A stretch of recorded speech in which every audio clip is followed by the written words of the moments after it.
उनको इस बारे में कोई जानकारी नहीं है कि महापुरुष किस लिए आए।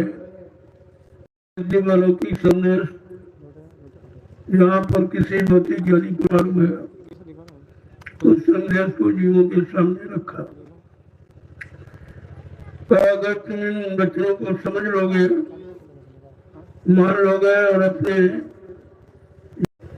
तो ये वचन तुमको काल माया के देश में से बचा लेंगे। इन बचने बचाने के लिए उन्हें उच्चारण किया।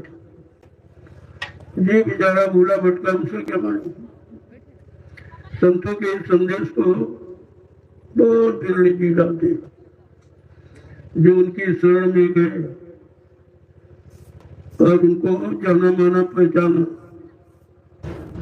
उनका तो दया हो गई और बाकी सब बचे पड़े। मानव शरीर तो आप करोड़ों जी पाए हुए, लेकिन बात इस बात की है कि इस मानव शरीर को सार्थक किसने बना पाया, यानी अपनी जीवात्मा का आपको जगाकर परमात्मा से किसने मिला पाया। बात तो यहाँ पर सिद्ध होती है। तो जब तक उनकी शरण में नहीं जाओगे, उनके वचनों को नहीं सुनोगे, तब तक आप इस मानव जीवन को सार्थक नहीं बना सकते। ये जीवन जीने की कला ये किसी किसी को मालूम। जीवन तो सबको मिल गया, मालिक ने जीवन सबको दे दिया। अब जीवन को कैसे जिए, कैसे निकाले, ये तो कोई समझ पाता। जिन पर सदगुरु की दया हो, कृपा मेहरबानी हो गई, उन जीवों ने अपने आप को बचा लिया और इस मानव जीवन को सार्थक बना लिया। नहीं बाकी तो जब खाने पीने सोने में सारा जीवन बर्बाद करते। इन्हें पता ही नहीं है कि जिस पंचभौतिक शरीर हमें आपको परमात्मा ने किस लिए दिया, किस काम के लिए दिया। इसी जानकारी, ऐसी जानकारी देने के लिए महापुरुषों ने सत्संग जारी किया, क्योंकि अन्य युगों में तो कथा वार्ता सुनाई जाती थी सब कर्मों के करने के लिए। लेकिन जब कलयुग आया और इस कलयुग में संत पधारे, तो उन्होंने जीवों के कल्याण के लिए सत्संग जारी किया और ये कहा कि सत्संग जल जो कोई पावे, महिलाई सब पर कर जावे। किस किसी को सत्संग रूपी सत्ता का जल मिल गया और जिन पर संतों की कृपा हो गई, उन्होंने तो इस मानव जीवन को सार्थक बना दिया। और जितने यहाँ पर जन्म लिए और तरह तरह के कर्म किए, उन कर्मों की गंदगी जमा हो गई, जिसे संतों के सत्संग वचनों के द्वारा ही उस गंदगी को हटाया जा सकता। कहा उन संतों के सत्संग श्रद्धा के जल से इन कर्मों को धोया जा सकता। ये कर्म धोने के लिए यहाँ संसार में कोई नदी तालाब कुएं का पानी नहीं धो सकता, क्योंकि किसी को मालूम ही नहीं है कि हमने जहाँ जहाँ जन्म लिया कर्मानुसार और जो जो कर्म अच्छे बुरे पाप किए वो सब कहाँ जमा है। ये तो फिर संतों ने बताया, कर्म तो तुमने किया लेकिन तुम्हें नहीं मालूम कहाँ जमा। जो मन की सलाह से जो आपने कर्म अच्छे बुरे किए, वो कर्मों की गंदगी वहीं पर जमा हो। पर्दे कारण जीवात्मा न देख सकती न सुन सकती, उसमें कोई गंदगी नहीं हो तो पाक साफ। लग गया कि मन जब साथी बना लिया तो मन के साथ रहने लगी, उसकी भोक्ता वो भी बन गई, उसको भी भोगता था। यही मन की गंदगी के कारण जीवात्मा आज भी अपने घर नहीं पहुंच पाई। ये तो संत महापुरुष न आते तो शायद हमें आपको मौका ही नहीं मिलता। संत न आते जगत में गिदरी गिरी बदरिया पापी बरस रहे अंगार। चारों तरफ कलयुग में पापी पाप दिखाई दिया। कहीं कोई अच्छा सुनने अच्छी बातें अच्छी चर्चाएं मतलब यानी कहीं नहीं। इतना खराब समय आ गया। उस खराब समय में भी जीवों को बचाने के लिए संत महापुरुषों ने आना पसंद किया। वो सदियों के व्यवहार अच्छे युग थे उनमें नहीं आए, वो कलयुग में आए। अब सब लोग कहते कलयुग खराब खराब, लेकिन संतों ने कहा नहीं, कलयुग सुननियान युग जो न कर विश्वास, कि कलयुग के समान कोई अच्छा युग ही नहीं। अगर संत महापुरुषों के वचनों पर विश्वास हो जाए, बात विश्वास की हो, और यहाँ भी जिस पर विश्वास करते हो आप उसके अधीन हो जाते। ये तो विश्वास ही सब कुछ करा रहा, और आज भी विश्वास के द्वारा ही परिवार समाज देश दुनिया चल रही है। इसीलिए महापुरुषों ने कहा कि बिन विश्वास न कोनो सिद्धि, बिना विश्वास के कोई काम सिद्ध नहीं होता। और आज विश्वास उठ गया है। बाप को बेटे पर विश्वास नहीं, बेटे को बाप पर विश्वास नहीं, भाई को भाई पर विश्वास नहीं, पति को पत्नी पर, पत्नी को पति पर विश्वास नहीं, राजा को रैयत, रैयत को राजा पर विश्वास नहीं, गुरु को शिष्य और शिष्य को गुरु पर विश्वास नहीं। कितना खराब समय आ गया कि विश्वास समाप्त हो गया। उधर कहते बिन विश्वास पर कोनो सिद्धि, बिना विश्वास के कोई काम सिद्ध नहीं हो सकता। अब उसी विश्वास को पैदा करने के लिए, पुनः जीवों के अंदर लाने के लिए संत महापुरुषों ने अथक परिश्रम किया। अपने अमृतमयी वचनों को सुनाकर, जिसे सत्संग कहते, वो अमृतमय वचन है। जीवात्मा को अमृत दिलाने वाले, पिलाने वाले। लेकिन जब तक उनके पास नहीं जाओगे, उनकी शरण नहीं जाओगे, तब तक आप कुछ नहीं समझ सकते। ये दुनिया की कितनी किताबें पढ़ लो, कितना अच्छा ज्ञान आप प्राप्त कर लो, लेकिन संतों के शब्द ज्ञान से आप हमेशा वंचित ही रहोगे। तो शब्द ज्ञान तो बिल्कुल निराला है, जिसका यहाँ कोई वर्णन नहीं कर सकता। वो जबान से है, वाणी से वखार नहीं किया जा सकता। संतों के अमृतमयी वचनों का लाभ इशारा तो किया गया, लेकिन इशारे से लाभ नहीं मिलेगा। न पढ़ने सुनने से लाभ मिलेगा, लाभ मिलेगा करने और कराने से। तो जब संत आया तो उन्होंने करना सिखाया, उन्होंने करनी पर जोर दिया। कथनी और लिखनी में कोई जोर नहीं दिया, करनी पर जोर दिया। तो वो करनी कौन सी है? कालमत की करनी तो आप जान गए हो। कम क्रोध लोभ अहंकार इशारा द्वेष। लेकिन दयाल की करनी क्या है? करनी करो मार मन डालो, इंद्री भोग विचारो, इतना काम करो तुम अपनी, तब आगे की सदगुरु जानी। जो बिगाड़ आपने किया है, मन बुद्धि चित्त को खराब किया है, काल के कर्मों को करके अब वो गंदगी इतनी जमा हो गई है कि जीव के बस की बात नहीं है कि गंदगी को हटाए। उन पर किसी की दया चाहिए, किसी की कृपा मार में मेहरबानी चाहिए। और वो कौन है? दाता दयालु, जिन्हें संत महापुरुष कहते हैं, उनके द्वारा। कोई ज्ञानी ध्यानी विज्ञानी ये काम नहीं कर सकता है कि तुम्हारी जीवात्मा का कल्याण कर दिया, तुम्हारे पाप कर्मों में माफी करा दी। ये दो काम किसी भौतिक ज्ञानी के बस की बात नहीं।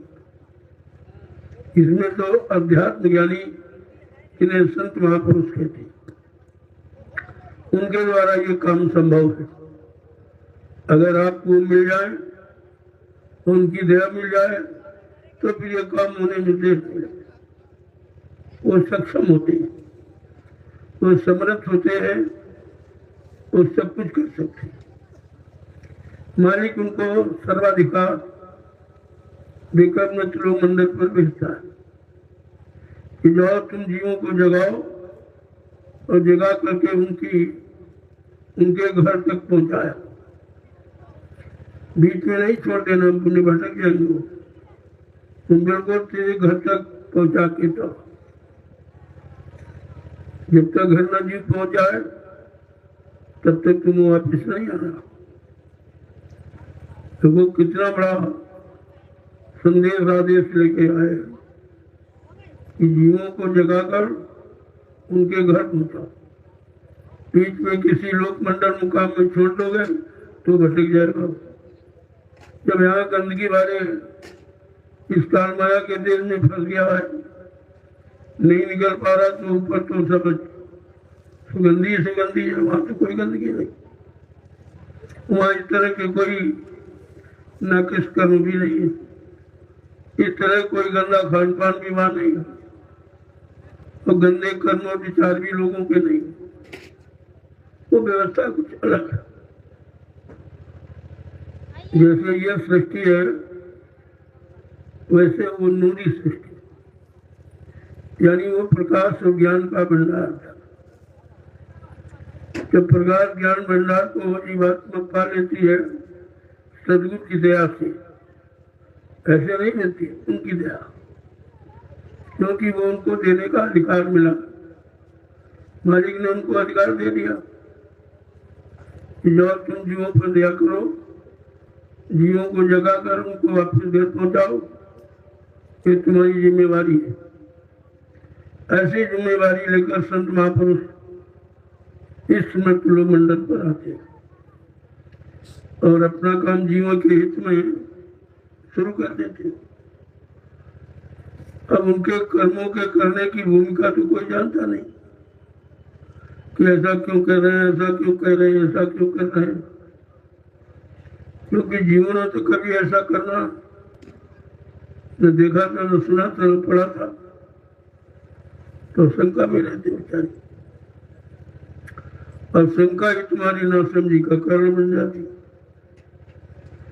जहाँ शंका हो जाएगी वहां समझ और सूझ और निरंतर पहचान सब खत्म हो जाती। इस संख्या सब सिखा और इसी से बचना है, और इसी से बचने बचाने के लिए सत्संग जारी किया कि सत्संग सुनकर जीव शंकाओं से अलग हो सकता अगर सत्संग वचनों का पालन करना सीख जाए। अब आप सुनना तो जान गए हो, सुनाना जान गए, लेकिन करना कराना नहीं जान पाए, और बगैर किए तो कुछ मिलने वाला है नहीं। चाहे भौतिक जगत के काम को देख लो, चाहे आध्यात्मिक जगत, दोनों में जब करोगे तुम्हें कुछ मिलेगा। भौतिक जगत में जब इंद्रियों के द्वारा आप करते तभी कुछ मिलता है। तो ये तो इंद्रियां हैं, इनका भौतिक काम है, लेकिन जब आध्यात्मिक काम शुरू करोगे तो ये इंद्रियां बंद हो जाती, इनका करना कराना खत्म हो जाता। सब जीव आध्यात्मिक सृष्टि में प्रवेश करता। काम क्रोध मद लोभ की जब तक मन में खान, गोस्वामी महाराज कहते हैं पंडित मूर्ख दोनों एक समान। अगर सही जानकारी और सही करनी का भेद आपको नहीं मिला तो कहते हैं तुम इसी में फंस के रह जाओगे। ऐसी विचित्र व्यवस्था काल माया ने बना के रखी कि किसी जीव को निकलने मत देना। अगर वो निकल जाएगा तो फिर हमारे हाथ कभी आएगा नहीं। अगर सारे जीव इसी शरीर से इसी तरह जान गए और सब शरीर छोड़ के चले गए तो काल का देश ही समाप्त हो जाएगा। काल का देश तुम्हारे द्वारा किए गए कर्मों के आधार पर चलता है।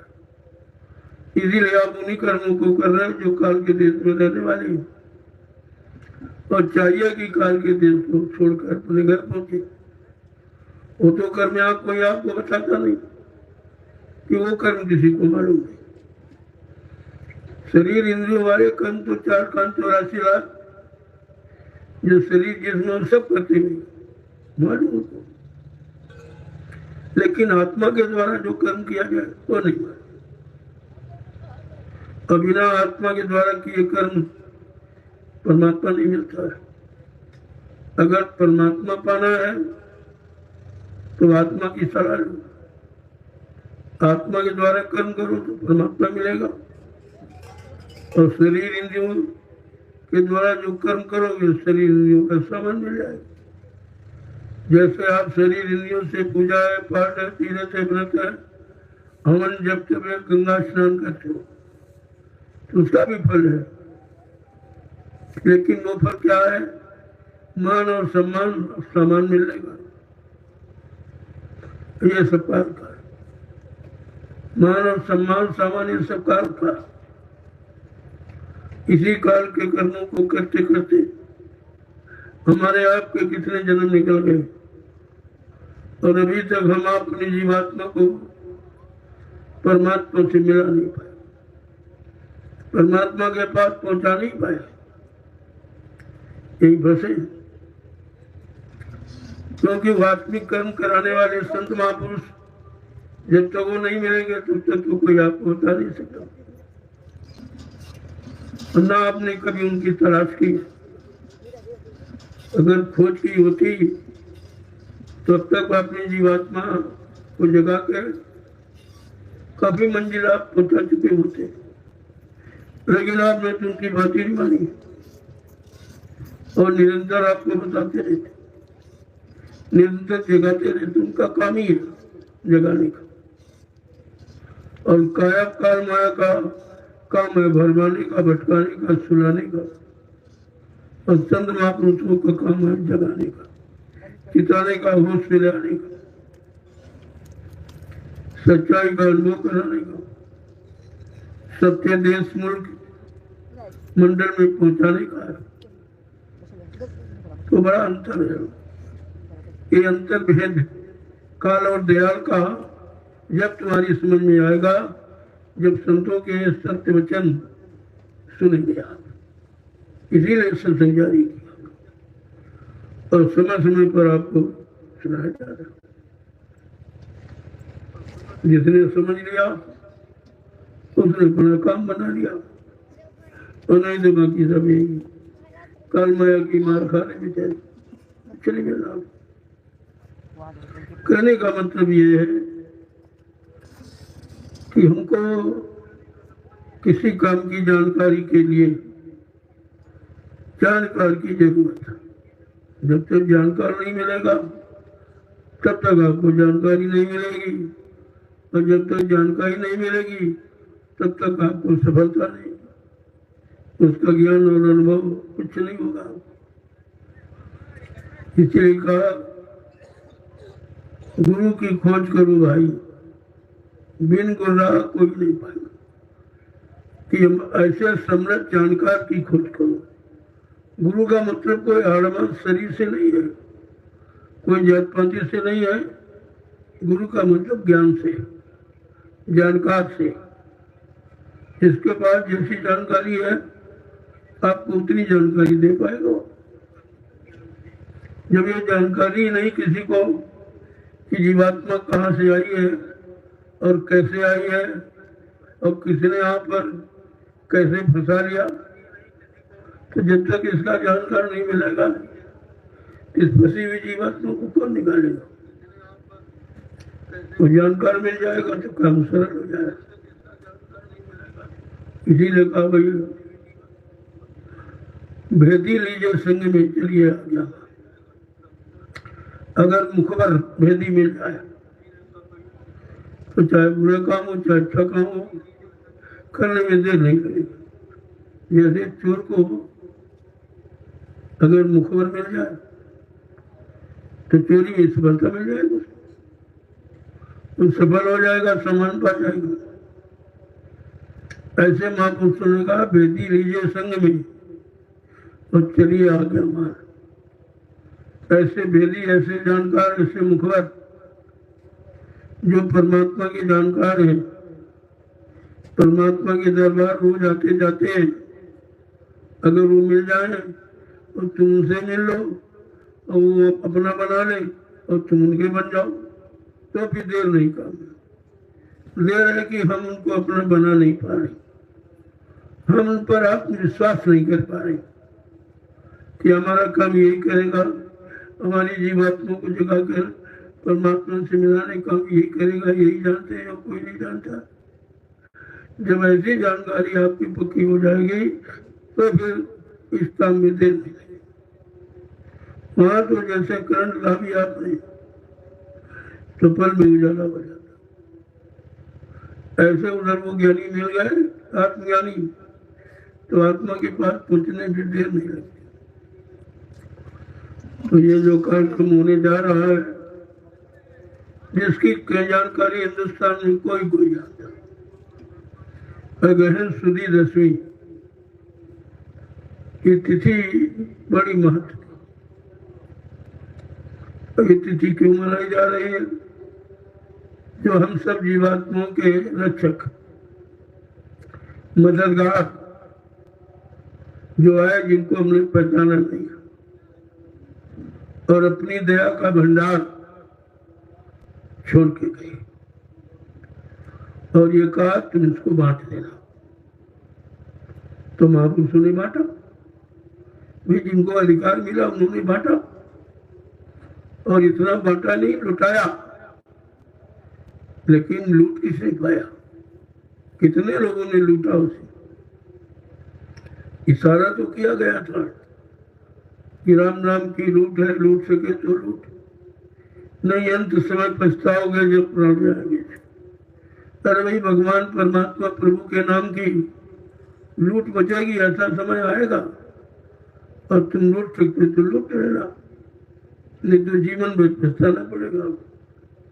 जीवन तो ये हमेशा रहेगा नहीं, ये तो कुछ वर्षों के लिए हमको आपको मिला, इसी चाहे वर्ष कह लीजिए चाहे दिन तारीख कह लीजिए, लेकिन संतों ने कहा सांसों की पूंजी मिली, उन्होंने इसको सांसों की पूंजी माना। इसी सांसों की पूंजी के कारण हमारा आपका शरीर चल रहा है। जिस दिन सांसों की पूंजी समाप्त हो जाएगी, हमारे आपकी जीवन लीला खत्म हो जाएगी। बस इतनी ये जीवन लीला हमारी आपकी है जो सांसों पर निर्भर करती। अब सांसों को रोकना जो तुम्हारी बस की बात है नहीं। हाँ, महापुरुषों ने रोका और रोक करके अपने जीवन को बढ़ा लिया, क्योंकि वो काम करने आए। लगा कि अभी काम नहीं हो पाया तो मैंने सांसों को बढ़ा लिया योग के द्वारा, प्राण योग, प्राणायाम जो कहते हैं, अपने प्राणों को संयमित करके सुरक्षित करके रोक लिया। जब श्वास गति को रोक लिया तो मतलब पूंजी बढ़ गई, उम्र बढ़ गई, समय बढ़ गया,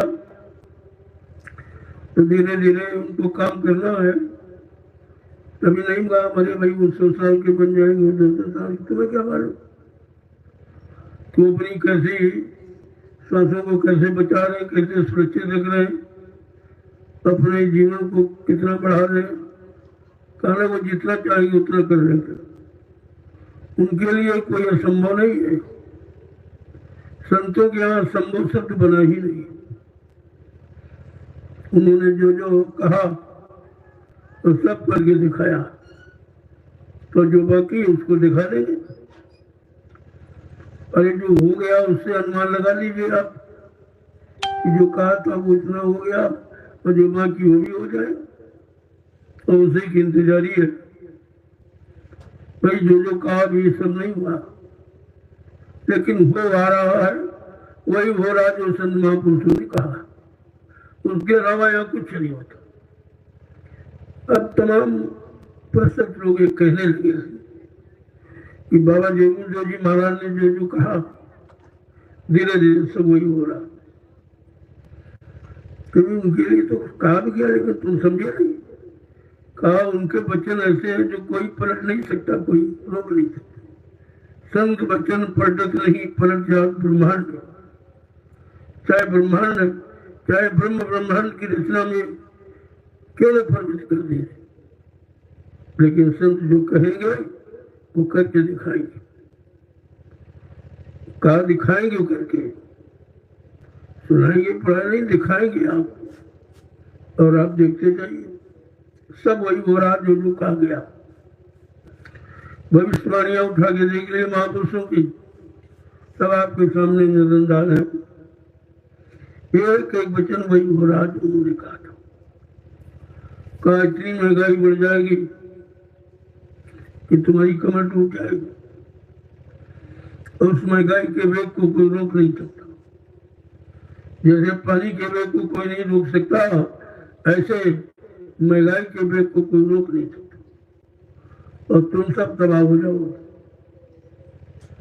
तब तुम्हारी समझ में संतों के वचन आएंगे। जब ठोकर लगेगी तब होश आएगा।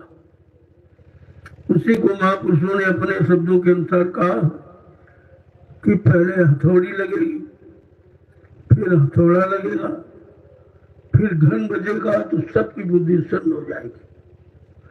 अब ये महत्वपूर्ण वचनों को कौन जानता है? इस संतों का गुण राज है,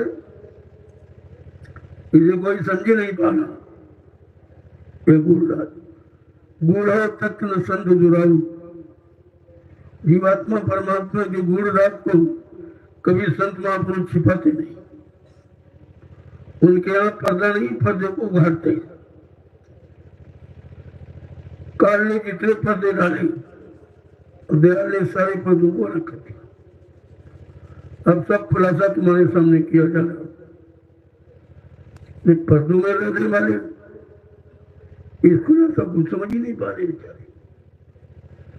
पर्दा हट गया, लेकिन उनकी आंखों में, कानों में, बुद्धि में अब भी पर्दा पड़ा हुआ।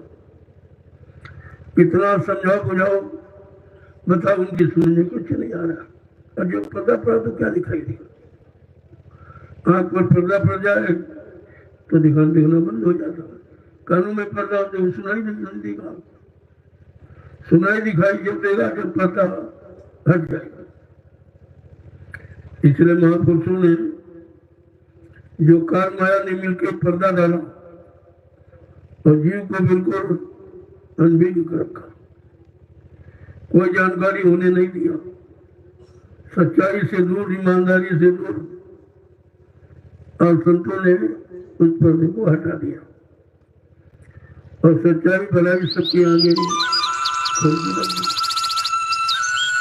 और आगे आपकी आ गई है और देख भी पा रहा है, लेकिन समझ नहीं पा रहे। कहने का मतलब ये है कि दयाल और काल का झगड़ा है। काल कहे परमेश्वर मठ में और दयाल कहे घट में। घट और मठ का झगड़ा है। और इस झगड़े को कितने % लोग समझ रहे, जानते हुए भी आप नहीं मान पा रहे हो कि ईंट पत्थर वाले मकान में परमात्मा खुदा गाट कभी नहीं आया और न कभी आएगा। न आया था, न आया है, न आएगा। लेकिन इतनी जल्दी समझना आसान नहीं है, क्योंकि काल माया ने इस पर्दे को बड़ा मजबूत तरह से 3 युगों से डाल के रखा आपकी बुद्धि पर, आपकी आंख पर, आपके कान पर, आपकी बुद्धि पर एक पर्दा डाल के रखा मजबूत, जिसके कारण सच्चाई दिखाई नहीं, जड़ और चेतन समझ में नहीं आ रहा। ये तो आपने कह दिया जब ये जड़ माने मुर्दा, तो मोटा तो कोई काम करेगा नहीं, लेकिन फिर भी आपका विश्वास नहीं। मोटा माने जड़ और जिंदा माने चेतन। जड़ और चेतन का इतना ही वक्त है, और आप ये जानते हो कि जिंदा काम करता मोटा नहीं करता, लेकिन फिर भी आप मान्यता नहीं दे पा रहे हो, उस पर विश्वास नहीं कर पा रहे हो, और यहाँ तक कि जड़ को छोड़ नहीं पा रहे। जब तक जड़ को नहीं छोड़ोगे तो चेतन कैसे मिलेगा? अब चेतन को ही परमात्मा कहते हैं। परमात्मा चेतन है, जीवात्मा चेतन है, परमात्मा के जानकार महात्मा वो भी चेतन है, और संत महापुरुष जो नाम जगाते वो भी चेतन है। अगर ये चेतन और जड़ के अंतर को समझ लें आप, तो फिर और बाकी कुछ है ही नहीं। आपको केवल इतना ही समझना कि जड़ क्या, चेतन क्या, कि हमारे काम आने वाला क्या है, हमारे काम को बिगाड़ने वाला क्या। अगर इतनी बात समझ में आ जाए तो फिर यहाँ किसी चीज की कमी नहीं। ऐसा मत लोग है, या कमी तो कुछ है, लेकिन हमारी आपकी समझ में कमी है, हमारी आपकी बुद्धि में विवेक ज्ञान नहीं, उसकी कमी है, हमारे में संयम नहीं है, इसकी कमी है, हमारे में मानो जीवन को चलाने वाले जितने भी तत्व हैं उनकी समझ नहीं है। यहाँ तक कि हम भोजन ही नहीं जानते, जो हमारे जीवन को चलाने वाला, जिनमें शरीर की ऊर्जा शक्ति ताकत है, उस भोजन को हम नहीं समझ पा रहे, तो फिर आपने समझा क्या है? यहाँ पशु पक्षियों को देख लो, अगर उनके भोजन में कोई गंदी चीज चली गई तो फिर वो इस्तेमाल नहीं करता। ये आपके दरवाजे बनने वाले गाय भैंस बकरी, इनको देखो, यही से आप परीक्षा कर लो, उनके चारे में अगर कोई बदबू वाला पौधा अगर चला जाए तो चारा छोड़ देता, भोजन छोड़ देता, नहीं करता। फिर कितना आप दाना मिलाओ कुछ भी करो, लेकिन वो नहीं इस्तेमाल करेगा।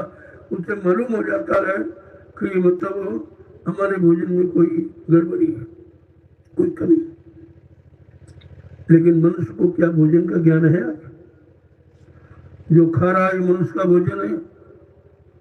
इसीलिए शाकाहारी मांसाहारी जीवों को अलग अलग कुदरत ने बनाया है और उनकी पहचान अलग दी।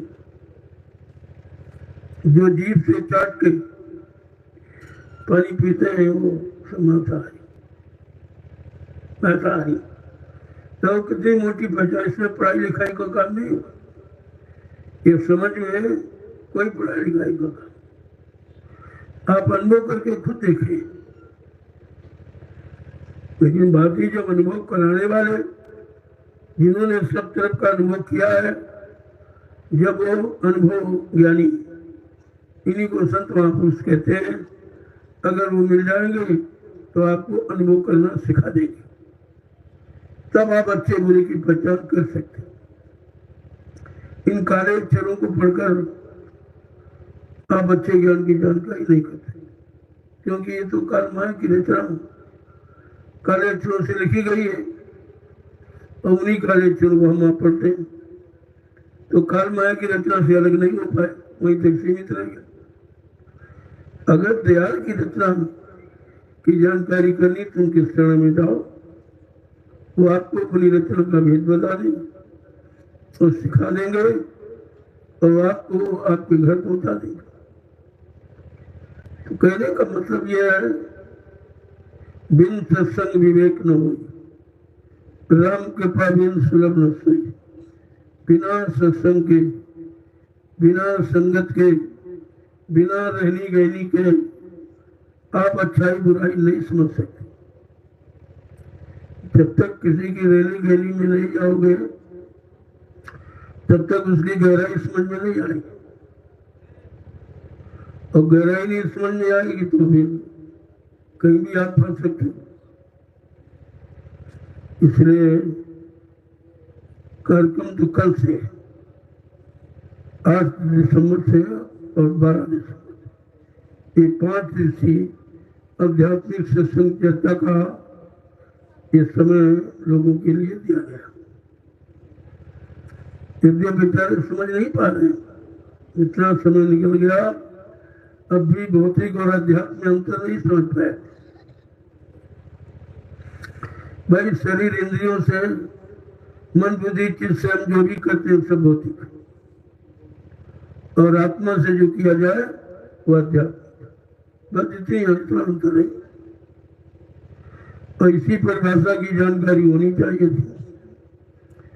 आपने तो जानकारी नहीं की भाई अध्यात्म क्या है भौतिक क्या। और संतों ने कहा जो मनोबुद्धि से परे वो अध्यात्म है, जिसे मनुष्य न सोच सकता है, न समझ सकता है, न कर सकता, न विश्वास ही कर सकता, वह संतों का अध्यात्म। केवल संत महापुरुष से जानते, कोई नहीं जानते। जितने ज्ञानी ध्यानी ज्ञानी है उन्होंने खोल के बताया तुम्हारा भ्रम है। ये 4 वेद 6 7 18 पुराण ये भी काल की रचना का बखान करते हैं। इनमें भी ये दयाल का कुछ भी नहीं है। इसलिए उन्होंने खोल के कहा वेद थके ब्रह्मा थके, थके के शेष महेश, और गीता का जगम नहीं वो संतों का देश। क्या इनकी पहुंच ही नहीं है। न 4 वेद पहुंचा सकते, न 6 साल, न 18 पुराण सब, मतलब यानी वहां तक उनकी पहुंच नहीं है। ये भी काल तक ही सीमित है और काल की रचना को बताते हैं। और जीवात्मा दयाल देश की है। जब तक कोई दयाल देश से नहीं आएगा और आत्मिक चर्चा नहीं करेगा तब तक आत्मा जगेगी नहीं, घर पहुंचेगी नहीं। इसलिए बड़ा विलक्षण विषय है। लेकिन धीरे धीरे जिनको करना है वो तो अपना काम किसी न किसी तरीके से करेंगे ही। तुम शामिल हो जाओ तो लाभ है, नहीं तुम जानो तुम्हारा काम जाने। तो अपना काम करने के लिए स्वयं सक्षम है, उनको किसी की आवश्यकता नहीं है, क्योंकि उनके काम को कोई जानता ही नहीं। तो करेगा क्या जब साथ रहकर नहीं समझ पाए, नहीं जान पाए, तो उनका साथ नहीं कर सकते। लेकिन वो निरंतर आपको साथ में रखते हैं ताकि उस समय पर कोई ये ना कर सके कि भाई उन्होंने पहले बताया क्यों नहीं। इतना अच्छा काम था, इतना महत्व का था, इतने लाभ का था, जो यहाँ किसी ने लाभ नहीं दिया, तो ऐसा काम था तो हमें बताना चाहिए। इसलिए वो सब बताते हैं, समझाते हैं, चिताते हैं, जगाते हैं, होश में लाके खड़ा करके सब करते हैं। आपके पास सब कुछ से के साथ सब कुछ करते हैं और हर तरह का आपको अनुभव कराते हैं कि देख लो इनमें क्या है, इनमें सांसारिकता है कि नहीं है, इनमें भोग वासना है कि नहीं है, इनमें मतलब नियम संयम है कि नहीं है, इनमें ब्रह्मचर्य है कि नहीं है, इनकी वाणी में मिठास है कि नहीं है, ये परोपकार का उपकार का संदेश देते कि नहीं देते, ये सब जानकारी आपको देते हैं। और जानकारी पाकर भी आप इनको नहीं समझ सकते। उनको उनकी ये भी पहचान नहीं है, जो आपको अनुभव कराते हैं, भी पहचान नहीं। उनकी पहचान तो इससे बहुत अलग की है। तो इसलिए कहा ये सारी जानकारी अगर आपको चाहिए तो आप उनके पास चले जाओ। वो सबके हैं, सबके लिए आए हैं और सबका काम करते हैं। उनके आने कोई जाति है, न धर्म है, न मतलब ऊंचा है, न नीचा है, न छोटा, न बड़ा है, न गरीब है, न अमीर है, न हिंदू है, न मुसलमान, यह कुछ नहीं है। और यहाँ तक कि उनके यहाँ स्त्री जाति भी वो भी वो शरीर की रचना को नहीं है, वो अंदर की रचना, और अंदर में तो जीवात्मा है। चाहे स्त्री तन हो चाहे पुरुष तन, सब में जीवात्मा विद्यमान है। इसलिए उनके यहाँ तो जीवात्मा का रिश्ता है और कोई रिश्ता है। तुम्हारी जाति से, तुम्हारे धन से, तुम्हारे वैभव से, तुम्हारी ये झूठी पढ़ाई लिखाई, ये मतलब नहीं, इससे उनका कोई संबंध नहीं। उनका संबंध है तुम्हारी जीवात्मा से कि भाई इसका कैसे काम होगा, कौन सी युक्ति इसके साथ अपनाई जाए जो इसका काम हो जाए। निरंतर प्रयत्न यही करते रहते। उनकी सोच बिल्कुल अलग है। तुम कहते हो लेकिन सुनते हो, लेकिन उनका सुनना कहीं और का, उनका देखना कहीं और का, उनका समझना कहीं और का। इसके लिए कहा भी करिए नित सत्संग बाधा सकल मिटाए, फिर ऐसा अवसर न मिले दुर्लभ नर्तन पाए। का हर रोज प्रतिरोज सत्संग करो, सुनो सुनाओ पढ़ो पढ़ो नहीं करो। करने के बगैर करने के काम नहीं होता, और करनी जब तक मालूम नहीं तब तक काम में सफलता नहीं मिलेगी। तो ये सब, इन सब को पाने का एक ही माध्यम है सत्संग। बिना सत्संग के बुद्धि में विवेक ज्ञान आता ही नहीं। इतनी बड़ी बात महापुरुषों ने, और कहा वो सरल है। अगर उनके शरण को चरण को पकड़ लो और विश्वास के साथ, तो मतलब आत्म समर्पित हो जाओ, फिर आपको कुछ नहीं करना, कुछ भी ना अच्छा करना ना बुरा करना, आपको कुछ करना ही नहीं। केवल शरण को दृढ़ता मजबूती से पकड़ लो, यानी उस रिश्ते को मजबूत करो। ये आध्यात्मिक रिश्ता है जो कभी न गंदा होता न खराब होता। बस सत्तर इस आध्यात्मिक रिश्ते को समझ लो, काम बन जाएगा। तो आज तुम्हें आपके दर्शन के लिए आ गया कि चलो प्रेमी आए हुए हैं, उनका दर्शन कर लें। और दूसरी बात, कल 8 तारीख, 8, 18 और 28 यह शुभ है। इनमें कोई शुभ काम नहीं किया जाता, शुभ अच्छे काम की शुरुआत नहीं की जाती, लेकिन सत्संग 8 से ही रखा गया था। तो इसी तिथि की अशुद्धता को मिटाने के लिए मैंने 7 तारीख से ही प्रारंभ कर दिया। आज से मैंने शुरुआत की कि आज उसका मुहूर्त है, और आज मंच का उद्घाटन हो गया, और कल से आध्यात्मिक चर्चा प्रारंभ हो गई। 5 दिन आप सुनिए जो आपने कभी कहीं सुना नहीं होगा, और न कोई आपको बताएगा। जो चर्चा आपको 5 दिनों में सुनने को मिलेगी वो कहीं चले जाओ कोई नहीं बता सकता, क्योंकि यह काम सबके बस का नहीं। जीवात्मा को जगाने का, परमात्मा से मिलाने का ये काम सबकी बस का नहीं है। संसार से, समाज से, परिवार से, संसार परिवार के रिश्तों से सबने आपको मिलाया, लेकिन आध्यात्मिक रिश्ता तो आपको नहीं कराया, बताया गया कि जीवात्मा परमात्मा का रिश्ता कैसे बनेगा। वो कहते जीवात्मा परमात्मा की है, फिर अलग कैसे हो गई। अब इस रिश्ते को मजबूत करना है, बस इतना ही काम है, कुछ नहीं करना, इतना ही करना।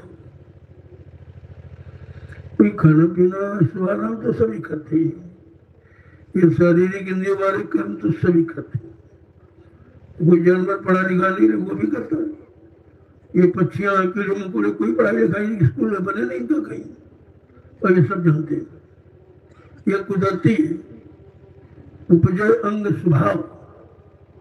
ये जो शारीरिक अंगों का जो प्रभाव है, इसकी कोई पढ़ाई लिखाई नहीं होती, ये अनुभव में है। और ये सब करते सब जानते, बिना सिखाए जानते हैं। काम है, क्रोध है, लोभ है, मोह है, अहंकार, इसकी कोई शिक्षा होती कहीं स्कूल कॉलेज बने इसके, और सबके अंदर विद्यमान। क्रोध भी विद्यमान है, काम भी विद्यमान है, लोभ भी विद्यमान है, अहंकार भी विद्यमान, और इनकी कहीं पढ़ाई लिखाई नहीं है, और सबके अंदर मौजूद है। इन्हीं चीजों से तो समझा जाता है। भाई जिसका कोई ज्ञान नहीं, कोई पाठशाला नहीं, कोई स्कूल नहीं, कोई शिक्षक नहीं, आखिरकार जिसमें ज्ञान कैसे जाता? कहते कुदरती है, उसको कुदरती मानते हैं। तो जो कुदरत के पास ये सब काम है और वो बिना किए, बिना पढ़ाए, बिना लिखाए सबको अनुभव करा देती है। अगर और संत महापुरुष कुदरत के जानकार है, अगर वो मिल जाए तो आपको कुदरती प्राप्ति सब ज्ञान हो जाएगा, सब करा देंगे आप। लेकिन अगर विश्वास के कुछ नहीं होगा, एक तो रिश्ता मजबूत करना ही होगा। अगर किसी से कुछ चाहिए तो प्रेम के रिश्ते से मिलता है। ये झगड़े झंझट से नहीं, प्रेम की। अब प्रेम की तुम भाषा ही नहीं समझते, न भाषा जानते हो, न भाषा बोलते हो, न भाषा समझते हो, और तभी तुमको प्रेम मिलता नहीं। क्योंकि प्रेम तो बड़ा कठिन है। इतनी सकरी गली बताई गई जिसमें दूसरे के लिए कोई गुंजाइश नहीं। प्रेम अकेला है, स्वच्छ निर्मल है, पवित्र। कहते प्रेम गली ऐसा करी जामे दो न समाये, शीत उतारे भीतर वो पैसे घर में। का इतना सकरा रास्ता है प्रेम का जिसमें दूसरे के लिए कोई गुंजाइश नहीं। इसलिए भक्त भगवान के बीच में कोई गुंजाइश नहीं कि तीसरा घुस जाए। गुरु शिष्य के बीच में कोई गुंजाइश नहीं कि दूसरा घुस जाए। ऐसे प्रेम का रिश्ता है। सच्चा प्रेम है तो दूसरे के लिए कोई जगह नहीं।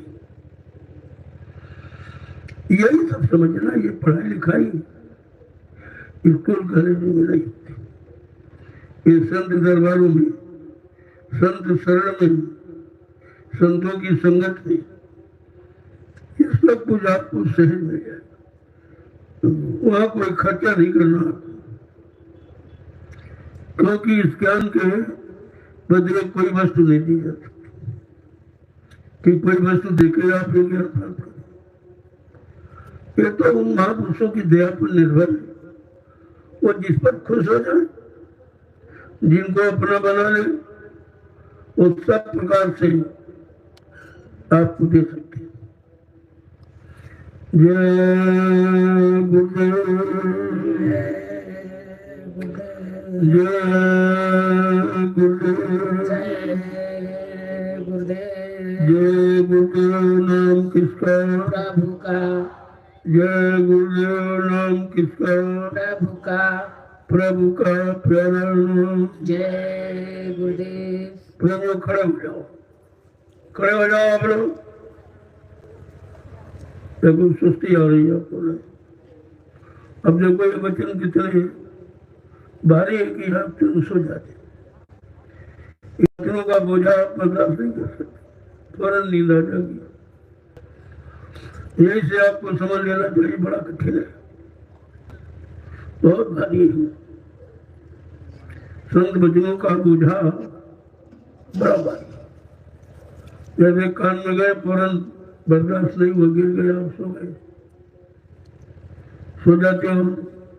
तुम्हारा मन घबरा जाता, भाग जाता, निकल कर इधर उधर चला जाता।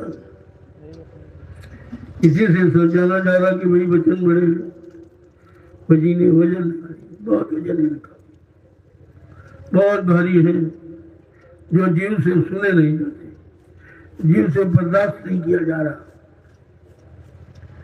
तो कल आप सुबह से हो, इस संदेह 3 बजे से होगा, 3 बजे से 5 बजे तक, क्योंकि ज्यादा रात्रि सर्दी में नहीं ठीक है।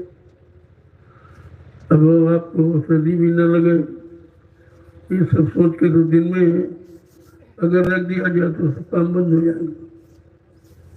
भंडारे वाले बेचारे भंडारे में रह जाएंगे, सेवा करने वाले सेवा में रह जाएंगे, उनको सुनने को नहीं मिलेगा। तो इसलिए सबके लिए ये सुलभ समय सोच के रखा गया कि 3 बजे से अब आया, क्योंकि आपकी बात सर्दी कम है, अभी शुरुआत नहीं हुई है। जबकि दिसंबर में तो बहुत सर्दी पड़ती थी, लेकिन अब की बात बहुत ये कोई खास नहीं है। तो इतनी तो होनी चाहिए। अगर सर्दी नहीं होगी तो आपका गेहूँ अच्छा नहीं होगा, आपकी सब्जी आलू बहुत कम होगा। अब की बार आलू की फसल बड़ी खराब है। उधर कानपुर फरखाबाद जो आलू की खान है, जहाँ इस समय जाओ तो आपको आलू के सिवा दूसरी फसल नहीं मिलेगी। लेकिन पौधा तो अच्छा है, क्योंकि गर्मी ज़्यादा पड़ी तो बीमारी नहीं आई कोई। पौधा तो स्वस्थ दिखाई दे रहा, लेकिन उसमें फल बहुत बहुत कम। इसलिए आलू महंगा रहेगा। इसलिए आपसे कहा भाई आश्रम पर आलू बोलूँगा, ज़्यादा अच्छा था, क्योंकि ये परिवार बड़ा है, इसमें तो लाखों लोग शामिल हैं। उसका प्रमाण यहाँ देखने को मिलेगा आपको 10 तारीख को। ये गुरु परिवार कितना बड़ा, फिर भी 1% लोग आते हैं। अगर परिवार में 10 लोग तो एक ही आदमी आ पा रहा, लो तो वही रह लो। हम कह रहे तुम 40 जोड़ लो, 3 ही जोड़ लो, तो 1 लाख से ऊपर तो आदमी आता है। अब घर का जोड़ लो 3 लाख, ऐसे हो गया। 3-4 लाख तो आदमी ऐसे ही हो गया। इतना आदमी किसी के पास विश्वसनीय, अनुशासित और सेवादार और प्रेमी विश्वासी हिंदुस्तान में आप कहीं मिलेंगे, कहीं नहीं मिलेंगे। और यहाँ आपके सामने सब दिखाया जा रहा है। एक आवाज पर खड़े हो जा रहे, एक आवाज पर बैठ जाते, कह दिया जाए तुम सब चले जाओ, एकदम बिल्कुल खाली मैदान हो गया, कोई यहाँ टिकेगा नहीं, सब चल जाएंगे। तो ये तो बात समझने की है। आज बाप के कहने पर बेटा नहीं, बेटा कहने पर बाप नहीं। जहाँ ऐसी व्यवस्था है समाज की, परिवारों की, उसी देश में ये अनुशासन आपको दिखाया जा रहा है। ये कितने अनुशासित है। जब ये कहने से बैठ जाते, खड़े हो जाते, अगर इनसे हम कुछ कह दें तो क्या नहीं कर सकते, ये सब करके दिखा देंगे। लेकिन संत महापुरुष से काम करने के लिए आते ही नहीं। अब उनको ना समझाओ, ना समझ पाओ, मतलब यानी वो बात अलग की है। कहते साधु से हुए न कार्य हानि। साधु संत महात्माओं से कभी किसी के काम की हानि नहीं हो सकती। अब आप नहीं समझ पा रहे तो उसके लिए हम क्या करें। मैं तो 1 इंच जमीन किसी की लेता नहीं। जो स्वेच्छा से, प्रेम से, श्रद्धा भाव से आता है कि हमारा नहीं कुछ कर सकते, तो हमारी जमीन जो पड़ी है, ये जंगल है, ये आश्रम में लग जाए, तो जमीन कहीं चली जाएगी क्या?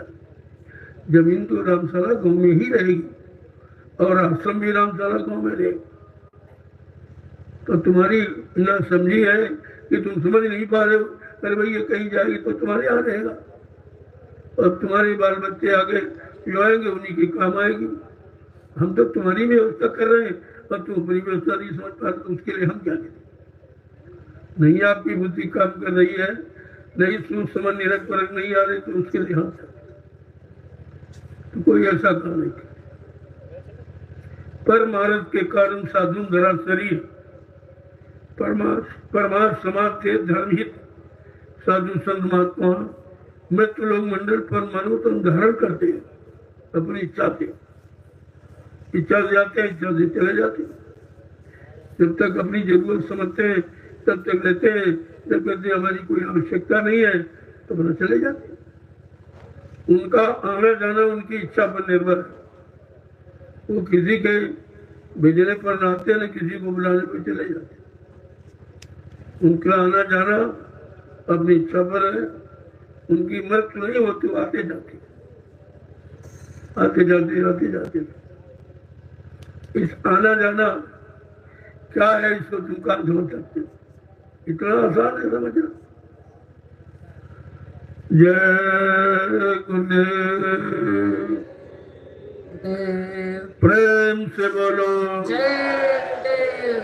प्रेम से से बोलो, जय गुरुदेव। सब मिल बोलो, जय गुरुदेव। बोलना होगा, जय गुरुदेव। अभी से बोलो, जय गुरुदेव। दुख दर्द हरेंगे, जय गुरुदेव। सब कष्ट मिटेंगे, जय गुरुदेव। सुख शांति भी देंगे, जय गुरुदेव। सबके दाता, जय गुरुदेव। सबके मालिक, जय गुरुदेव। प्रेम से बोले, जय गुरुदेव। ये नाम नहीं इंसान का, ये नाम है प्रभु का, ये काम नहीं इंसान का। ये काम है प्रभु का। भगवान समय की चीज को समय से समझ लेना, ले लेना, कर लेना, यही इंसान की बुद्धिमानी है। क्यों गए तो फिर पछताना पड़ेगा। क्या कोई जानता था कि जंगल में इस तरह का भव्य संदेश, इस तरह की मतलब है जंगल में मंगल होगा, ये कोई नहीं जानता। यहाँ के रहने वाले लोग भी नहीं जानते, और आगे क्या होने जा रहा है ये भी नहीं जानते। उनको ये पता ही नहीं है। तब ये जंगल था, आज ये देखो कैसी स्थिति में परिवर्तित हो गया, तो आगे क्या हो सकता है। तो आपको कितना पता होना चाहिए क्या क्या नहीं हो सकता। जब जंगल था, कुछ नहीं था, तब ये हो गया, और फिर आगे क्या हो जाएगा वो तो बिल्कुल आपको नहीं मालूम। अगर लगे रहोगे तो लाभ पाने के अधिकारी बन जाओगे, बाकी तुम कोई काम रोक नहीं सकते। संतों के संकल्प को कोई मिटा नहीं सकता, और उनका जो निशाना है उस निशाने को कोई हटा नहीं सकता, क्योंकि उनका अपना कोई स्वार्थ नहीं। भाई हमारा यहाँ आने का क्या स्वार्थ है? ये जमीनें आपको पैसा देके ली जा रही, इसमें हमारा स्वार्थ क्या? जमीन तो तुम्हारी वहीं पर है जहाँ थी, और पैसा आपको मिल गया। जमीन का भी लाभ मिलेगा और पैसे का भी, दोनों लाभ है। ये तो भाई समझ में नहीं आ रहा। भाई जमीन की तो कीमत हमने आपको दे दी, कोई नहीं कर सकता कि हमारी 1 इंच जमीन ली। जहाँ जो जिसकी जमीन बताता है उससे 2 फुट छोड़कर भी हम मेड़ बांधते हैं, हमारा सिद्धांत है। अब वो जानकार वो बताता, वही तो हम जानते हैं। जहाँ से बताएंगे आप वहीं से तो जमीन लेंगे। हम इधर उधर क्यों करें, क्या जरूरत हमको? लेकिन नहीं समझ पा रहे, नहीं बुद्धि उनकी काम करें तो हम उसके लिए क्या करें? तो अपने बुद्धि के घोड़े दौड़ाते दौड़ाते रहो, हमारे काम में कोई बाधा नहीं डाल सकता। यह ताकत किसी में नहीं है। जो संकल्प लिया गया है वो पूरा करके दिखा दिया जाएगा, और तुम ऐसे दौड़ने में परेशान हो जाओगे। जो लाभ मिलने का समय है उससे भी वंचित हो जाओगे, और बाद में आप पछताओगे, रोगे, अरे हम तो कुछ समझ नहीं पाए। आज जो अयोध्या का नाम हो रहा, क्या उसमें अयोध्या समझे थे कुछ? और समझते अगर तो 14 वर्ष के लिए भगवान को जंगल में नहीं ढकेल देते। भगवान को, इंसान की बात छोड़ दो, भगवान को नहीं समझ पाए। और जब चले गए तो जय श्री राम हो रहा, तब कोई नहीं जय श्री राम ने कहा था। जब जंगल उनको वनवास हुआ तो किसी ने नहीं कहा था जय श्री राम, जय सीताराम, किसी ने नहीं कहा। अब चले गए तो तुम जय बोलते, तुमसे क्या हो? वो तो जय की वही गई, क्या तुम्हारे कहने से जय होगी? ये आपका भ्रम है। आपको भी अपने समय से जय कार्य में जुट जाना चाहिए कि चलो उनकी जय तो हो गई, हमारी कैसे हो? आपको अपनी जय की फिक्र होनी चाहिए, लेकिन वो समझ ही नहीं तुम्हारे में, तो उसके लिए क्या? तो आप देखिए 5 दिन लगातार आपको दिव्य संदेश मिलेगा, जो हिंदुस्तान के विश्व में कहीं नहीं। ये संदेश कोई नहीं आपको देगा। यहाँ ये किताब तो दीपता तो नहीं पढ़ी जाती, ये अनुभव का संदेश है।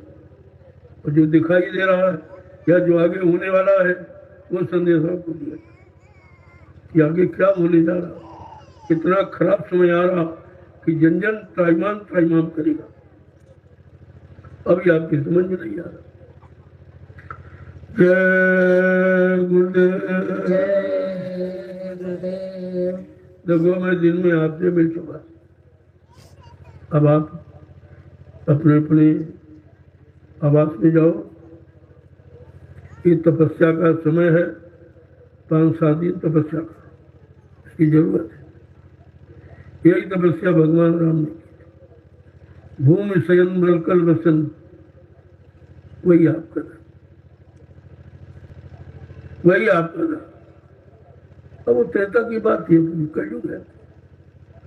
कलयुग के अनुसार तो यही तपस्या है, तपस्वी जीवन है। तो कुछ ठंड में, कुछ गर्मी में, कुछ बरसात में आपसे कुछ न कुछ तपस्या कराई जा रही, क्योंकि बिना कराए को दिया नहीं जा सकता, और दे दिया जाएगा तो आप रख नहीं पाओगे। इसलिए कुछ न कुछ करो। ये ठंडी आप बर्दाश्त करो, इसका लाभ मिलेगा आपको। ऐसा नहीं तपस्या का लाभ मिलता है। अब वो तपस्या कराने वाला कैसा है और वो कौन सा लाभ दिलाएगा, वो तो उसके ऊपर निर्भर है। पहले लोग जंगलों में जाते थे, रहते थे, परिवार समाज छोड़ कर रहते, कुछ नहीं मिला बेचारों, क्योंकि कराने वाला गुरु नहीं मिला था। तो कराने वाला मिल जाता, और कराने वाले के कहने पर जब आपको काम करते तो आप उससे मजदूरी मांग सकते थे कि हमने तुम्हारे आदेश हुक्म का पालन किया, हमको मजदूरी दीजिए आप। लेकिन जो तपस्या लोगों ने की तो अपनी इच्छा थी, अपने जिद हट से, कोई लाभ नहीं मिले चले, खाली चलेगा। ये जमीन है जहाँ हो, ये है तपस्वियों की। ये 88,000 ऋषियों की तपस्या का स्थान है जहाँ आप खड़े बैठे हो। इसीलिए आपको भूमि पर लाया गया। जब ये तपस भूमि है, तपस्वियों की भूमि है, तो आपको भी समय से कोई न कोई छोटी मोटी तपस्या करा ली जाएगी, ताकि तपस्या का आधार न खत्म हो। तो आप भी सर्दी में कहाँ पड़े हो मत, कभी भोजन मिला, कभी लेट मिला, कभी देर से, कभी नहीं मिल पाया, कभी पानी मिला नहाने, कभी नहीं मिला। ये तपस्या ही तो है। तो 5 दिन आपको मौका दिया, और 5 दिन का फल अगर उस तपस्या के बराबर उससे ज्यादा का हो तो इससे सरल कौन सा उपाय है। ये आपको वो लाभ देने का तरीका है। कुछ न कुछ तपस्या करा के, सेवा करा के आपको लाभ मिल जाए। भाई आप आदेश का पालन कर रहे हो कि आप यहाँ आए हो, बाल बच्चों को छोड़ के आए हो, और सर्दी में आप यहाँ जंगल में पड़े हो, जमीन पर सो रहे हो, तो ये कलयुग की तपस्या ही है। और तपस्या का लाभ जिसके आदेश पर आप करो वो देगा, और कोई नहीं देगा, वो देगा। क्या वो मालिक से दिलाएगा? जिसका संबंध है तो मालिक से आपको चाहिए, चाहे वो दे दे, चाहे आपको किसी से दिला दे। आपको तो ये इच्छा रही जाए भी हमको लाभ मिलना, और लाभ पहले मिले जब आप ये करते नहीं तो लाभ नहीं मिलता। इसलिए करा के लाभ दिया जाएगा, वो लाभ बरकरार रहेगा, वो खत्म नहीं होता। देखो आपको बड़ी बीमारियां, मैं जब निकला आपकी जानकारी दूर तकलीफों की आवाज को सुनने के लिए, तो मैंने पूरे हिंदुस्तान में जाके सब शरीर से परेशान, तरह तरह की बीमारियां, परेशानियां, लड़ाई झगड़े, दैवी प्रकोप, दुर्घटनाएं, कारण होते, यही हो रहा है। इसके अलावा कुछ नहीं। तुमने कहा भाई बीमारी बढ़ रही है और आपके पास पैसा भी खत्म हो गया, तो चलो तुम्हारे लिए कोई न कोई औषधि तैयार करा दी। तो आपकी जमीन है, मेरी नहीं है। आपकी सेवा से ये जमीन खरीदी जाए। मैंने तो कभी नहीं कहा कि भाई हमारी है या हमारे नाम है। मैं ऐसा धोखे वाला काम नहीं करता। ये प्रेमियों की है, प्रेमियों की रहेगी। अब ऐसा है कि प्रेमियों के लिए कुछ स्पष्ट काम कर लिया जाए। आपके पास समय नहीं कि आप हमेशा यहाँ रह सके, तो चलो तुम्हारी जमीन पर तुम्हारे हित का, भले का कोई काम कर दिया जाए। तो ये आपकी जमीन में गन्ना तैयार हुआ। यह सर्व रोग निवारण, सारे रोगों की दवा है। इसको आप भरपेट चूसिए। आप क्या लगा है, कल सुबह से आप इसको चूसना शुरू करें और जब तक यहाँ रहे खूब चूसिए। देखो सब इतनी बीमारियां पेट संबंधी सब 2 लाख गन्ना चूसने से बीमारी जाएगी, और जो आप अपनी श्रद्धा सेवा भाव से जो दोगे सेवा, वो तुम्हारी सी जमीन खरीदने में लग जाएगी। दोनों तरफ का लाभ है। जो आप पैसा दोगे वो यही लगा दिया जाएगा जमीन खरीदने में, या तुम्हारे लिए और कोई व्यवस्था सोच ले जाएगी, और चूसोगे बीमारी जाएगी उससे। गन्ने का तो फायदा 2 तरह का, एक ये फायदा, और जो सेवा दोगे वो तुम्हारी इस काम में लगते। तो दोनों तरफ का लाभ है इसमें। इसलिए कल सुबह है सब लोग गन्ना खूब चूसो, धूप में बैठ करके आराम से खूब चूसिए। देखो कितनी तरह की बीमारियां चली जाती हैं। बहुत सरल उपाय है। तो तुमने डॉक्टरों के यहाँ जाके अपना घर खाली करा लिया, लूट लिया आपको। ये बहुत छोटी दवा है, तो बड़ी नहीं है। कल आप सब लोग सबके लिए मैं सोच रहा हूँ भाई, रस के लिए कि जिनके दांत नहीं बेचारे वो कैसे चूसेंगे, उनको कैसे लाभ मिले। एक वो आया है रस निकालने वाला, वैसे हम सोचते थे तुम्हारा खुद एक लगा दिया जाएगा, तो बोला नहीं महाराज हमारी रोजी है, हम गन्ना आपका लेके प्रेमियों को खिला देंगे, हमको भी कुछ मिल जाएगा। हमने ठीक तुम्हारी भी रोजी रोटी चल जाए, अच्छी बात है। हम किसी की रोजी रोटी खत्म नहीं करते, तो उसकी इच्छा है तो ठीक है। अगर आप लोग अपना इंतजाम रखना चाहिए तो कर लीजिए, हमें कोई इतराज नहीं। करना तुमको है, संभालना तुमको है, रखना तुमको है। ये काम मेरा नहीं है, तो आप हमारा काम केवल आपकी व्यवस्था बना देना बस। मैंने तो वहाँ भी कहा, सदगुरु धाम में भी कहा था कि अगर आप लोग ये संभाल लो तो मैं कहीं दूसरी जगह चला जाऊँ, तो यहाँ आ गया। और यहाँ भी कहता हूँ अगर आप इसको सुचारू रूप से देख लो, संभाल लो, तो मैं कहीं तीसरी जगह चला जाऊँ, क्योंकि मेरा काम तो सब हितकारी काम करना। काम के लिए आया हूँ, काम करता रहूंगा, काम करके चला जाऊंगा। आपको भी जाना, हमको भी जाना। यहाँ रहने के लिए कोई नहीं आया, इसलिए जिनको भाई रहना हो वो अपनी व्यवस्था बनाए। हमें तो रहना नहीं है, इसलिए हम तुम्हारी व्यवस्था बना देंगे। हमें हमारी कोई व्यवस्था नहीं देख रहे आप। जहाँ देखो जहाँ झोपड़ी में रहना है, और सादा एकदम खाना, कोई महंगा, कोई सामान, कोई फल मेवा, कोई ये, कोई कुछ। और मेरे पास कुछ नहीं। ये कपड़े आप लोग देते हो तो पहले बैठा, मेरे पास तो कपड़े भी नहीं पड़े कुछ। ये सब आपका दिया, एक रोटी 2-3 अनाज मिलाकर, एक रोटी दोपहर। इस समय तो एक ही खा रहा हूँ, अभी दोपहर में एक ले लिया, बस हो गया। तो फिर हमें जब एक ही रोटी चाहिए तो हम लेके क्या करें? तुम्हारा पैसा, तुम्हारा धन, अब ये आप देते हो कि नहीं हमारा कहीं अच्छी जगह लगा देना, तो आपके सामने लगा है। आप देख लीजिए 200 बीघे जमीन हो गई यहीं पर। ये सब आपकी सेवाओं का फल है।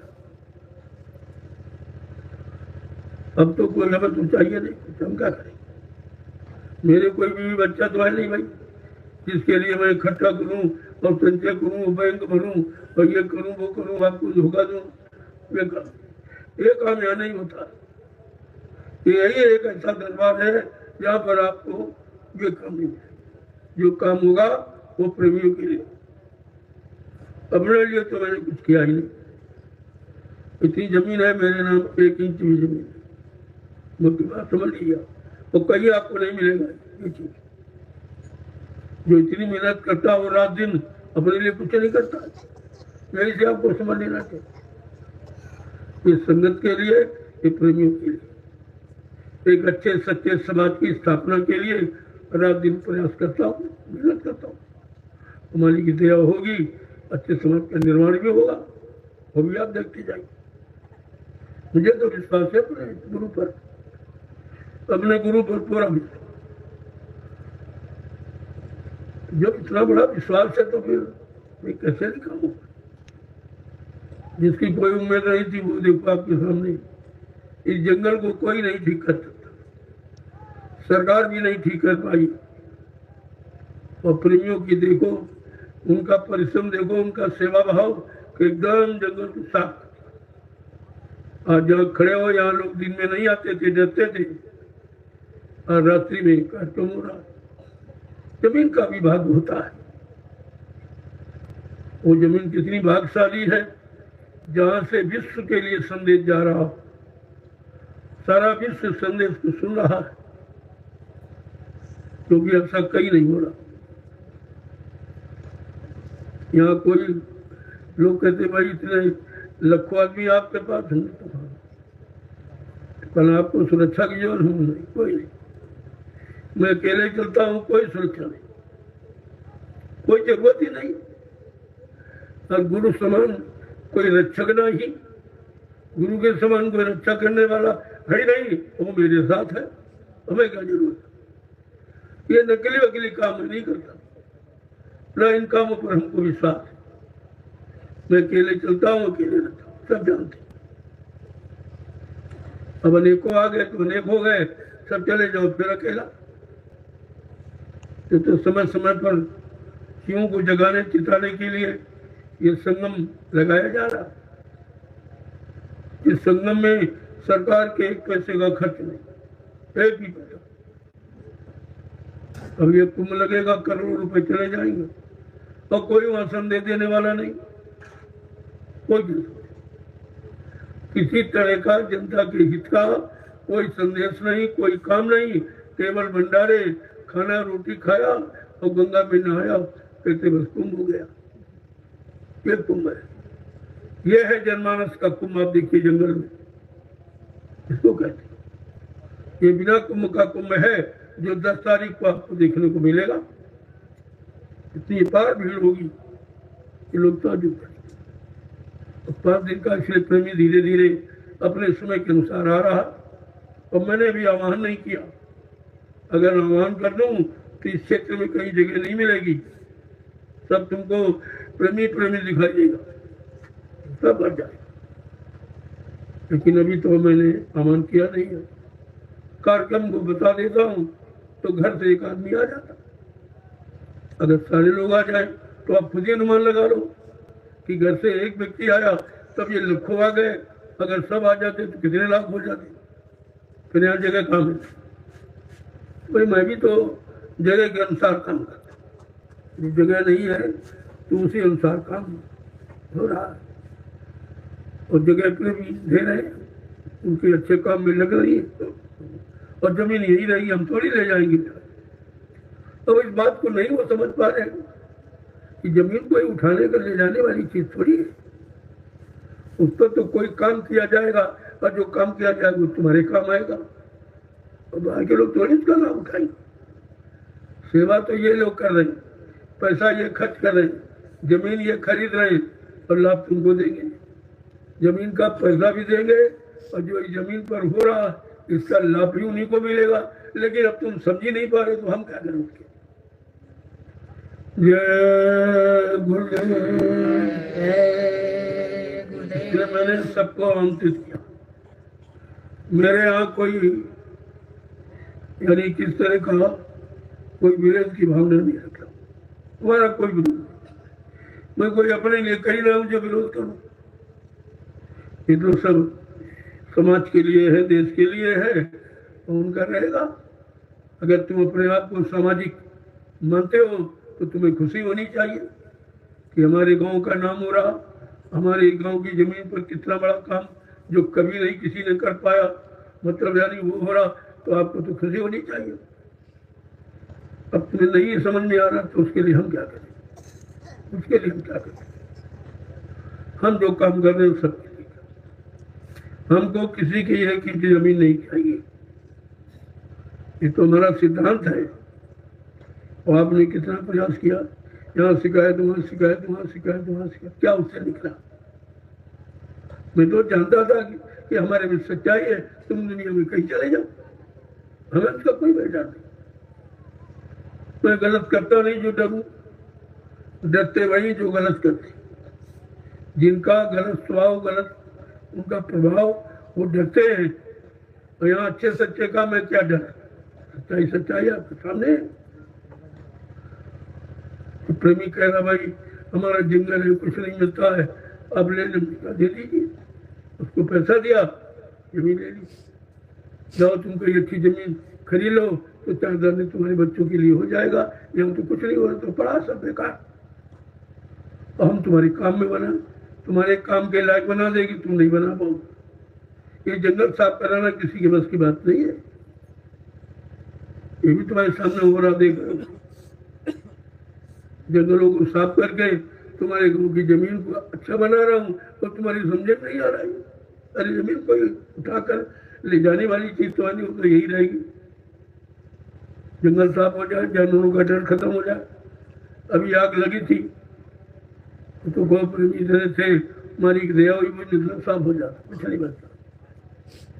तो जंगल साफ हो जाए तो अग्निकांड में डर खत्म हो जाए, जंगली जानवरों का डर खत्म हो जाए और तुम्हारी जमीन जो बन जाता। मैं तो कोई लेने आया, उसको बनाने आया, तो बना रहा हूं। तो थोड़ा समझदारी से काम करो तो उसका लाभ आपको मिल जाएगा, नहीं तो हमारे काम को रोक नहीं सकते आप। ये ऐसा वेग है जिसे आप रोक ही नहीं सकते, क्योंकि मैं कोई अपने लिए करता नहीं हूँ, अपने नाम के लिए करता नहीं हूँ। जो कर रहा हूँ वो समाज देश के कल्याण के लिए कर रहा हूँ। अब तुम न उसे समझो तो इसमें हमारी क्या करी। जय गुरुदेव। तो कल से आप संदेश सुनो, कितना लोग रोजी पा जाएंगे।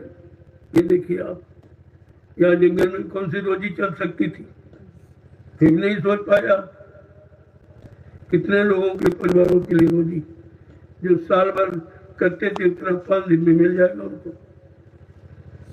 ये बात पे ये टैक्सी टेम्पो वाले देखिए, बेचारों को काम मिल गया, दुकान ना रहे, इनको भी काम मिल गया, रोजी मिल गई। सबको तो रोजी है। और यहाँ भंडारे चल रहे हैं, आपके लिए फ्री भोजन है, और इससे बड़ा इंतजाम क्या हो सकता। तुम्हारे घर में 50 आदमी आ जाए तो खाना खिलाना मुश्किल हो जाएगा तुमको। लेकिन यहाँ कितने लाख आ रहे हैं, कितने आसपास गांव वाले आ रहे हैं, यहाँ किसी को मना किया जा रहा। यहाँ 50 भंडारे कहीं बैठ के भोजन कर लो, आपको लोग बुला के सम्मान के साथ भोजन कराएंगे। तुमको सम्मान महात्माओं का हजम ही नहीं है, तुम सम्मान भी नहीं हजम कर सकते। अपमान तो कोई लगता, सम्मान भी नहीं कर पा रहे हो। जय गुरुदेव। अब आप लोग चले जाए। देखो मैं दिन में सबसे, दिन में मैं दोपहर में निकलूंगा और सबसे उधर से मिलता हुआ इधर होगा। इसीलिए अब की बार मैंने व्यवस्था एकदम बदल दी। कभी जंगल में, कभी उस जंगल में, कभी उस जंगल में, इस तरह घूम घूम कर इस सारे जंगल को पवित्र कर दिया जाएगा, पाक साफ। अब इतने भंडारे, इससे बड़ा यज्ञ क्या है? ये सबसे महान यज्ञ है। ये जो शरीरों के लिए भोजन मुक्त, कोई पैसा नहीं है, यहाँ हर व्यवस्था मुक्त है। किसी सांसारिक मेले में जाओ तो आपको बिजली का खर्चा, पानी का खर्चा और इसका उसका जगह का किराया, इसका भाड़ा सब देना पड़ता। यहाँ बिल्कुल निःशुल्क है कुछ। शादी ब्याह निःशुल्क, आदर्श विवाह यहाँ होंगे 10-11 तारीख को, देखना कितने आदर्श विवाह होते। सरकार जिसको कहती रही और आज तक बिना दहेज की शादी नहीं कर पाई, मैं साल में सैकड़ों शादियों करा था। आदर्श विवाह निःशुल्क करा। ये गरीबों की गरीबी हल करने का उपाय है। दहेज प्रथा काल से। ये ऐसी बीमारी है कि इससे सब लोग परेशान, सब बेचारे परेशान हैं कि मतलब यानी, और कितनों ने तो जान दे दी। अब उनकी बेटी सियानी हो गई और पैसा है नहीं, तो बगैर दहेज की शादी नहीं आप कर सकते। तो कोई तो सुसाइड जहर खा रहा, कोई फांसी लगा के मर रहा। लेकिन तो मैंने कितनी बड़ी समस्या का ये समाधान निकाल लिया, बिल्कुल निश्चित हुआ, कोई दहेज नहीं। हाँ, इच्छा से कोई कुछ करना चाहे, देना चाहे दान, तो दान के लिए तो मना ही नहीं है, लेकिन जबरदस्ती किसी से मांगा नहीं जाता। ये 11 तारीख को कई शादियां, एक राज होनी थी, उनका पानी ग्रहण करा दिया गया, अब शादी भी हो जाएगी। तो यहाँ तो सारी समस्याओं का समाधान है, और समस्या तुम्हारी है, हमारी को कोई समस्या नहीं। आपकी समस्याओं का समाधान किया जाए, वो आप ही नहीं समझ पा रहे थे। आके देखना चाहिए आप कि आदर्श विवाह तो कोई नहीं करा पा रहा। निःशुल्क संस्कार, हमारे ऋषि मुनि महात्माओं के बनाए जो संस्कार है वो सब निःशुल्क किए जा रहे हैं, चाहे वो जन्म संस्कार हो, चाहे मतलब नामांकन हो, और चाहे वो मृत्यु संस्कार, कोई भी संस्कार सब निःशुल्क कराया जाए। उनकी व्यवस्था आश्रम से की जाए। अभी तो धीरे धीरे 2-3 वर्ष हमको में ज्यादा समय नहीं हुआ, आप देख लीजिए कितना बड़ा काम हुआ। शहर में बस्ती में तो सभी कर सकते हैं, जंगलों में कौन करेगा? ये देखिए आप, शहर बस्ती में करना सरल है, लेकिन जंगलों में करना बहुत कठिन है।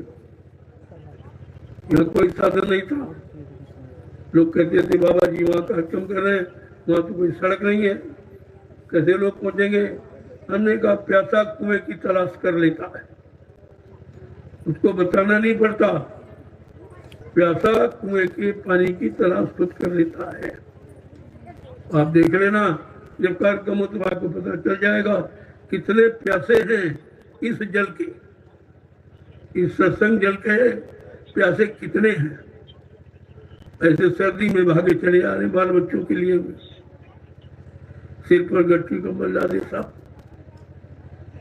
अपना भोजन, अपना नाश्ता, अपना बिस्तर सब लेके आ।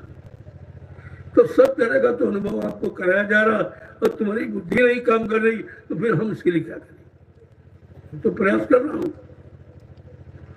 जय गुरुदेव।